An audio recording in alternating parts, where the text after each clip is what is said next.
Hey everybody! Today I'm going to be showing y'all my strategy presentation, and I just made a PowerPoint. And so it is Word Map by McGoldrick.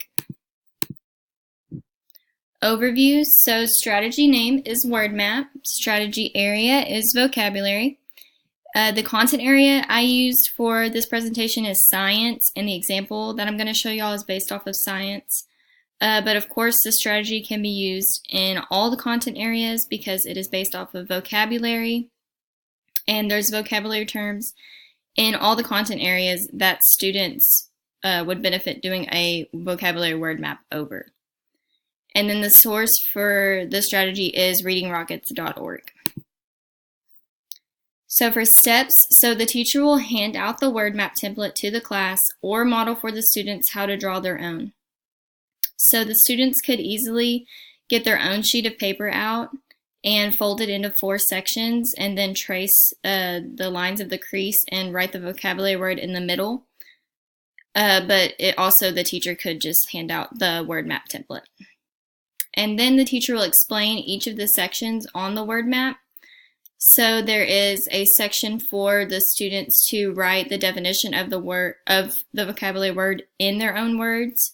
So not just a straightforward definition from the book that they might not understand. This is for them to write a definition in their own words that make sense to them.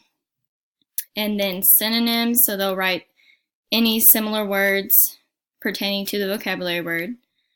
Then they will write a sentence with the word in it that they make up on their own. And then they're going to draw a picture to represent what the word means to them. So the teacher will pick a vocabulary word that the word map will be based on for the students to fill out. They will write this word in the center of the map. And then the students will write a definition, synonyms, a sentence with the word in it, and draw a picture that represent what the word means. This can be done together the first few times as a class until students get the hang of completing each of the sections on their own. So I would recommend doing this as a whole class activity or in groups until the students get the hang of filling out vocabulary word maps on their own. So here's my example. So I did it off of the word autotroph. So my definition in my own words is an organism that makes their own food. And then synonyms are producer and creator.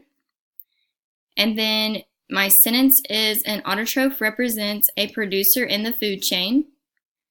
And then for the picture, I drew a picture of bacteria and plants because these are both examples of an autotroph. So I did this based off of the word autotroph, not remembering what the word meant.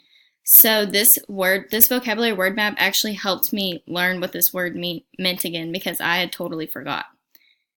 And then also I wanted to say that there's also more complex vocabulary word maps that students could do with many more sections on it, just depending on what the teacher wants to do.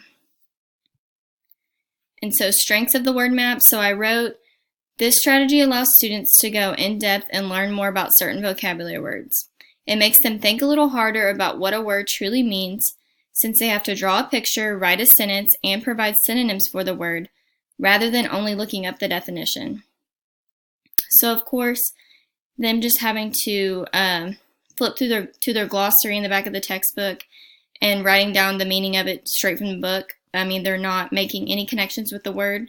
So filling out a vocabulary word map is going to help them further understand the word and go more in depth and learn more about it. So that is my presentation. Thanks for watching.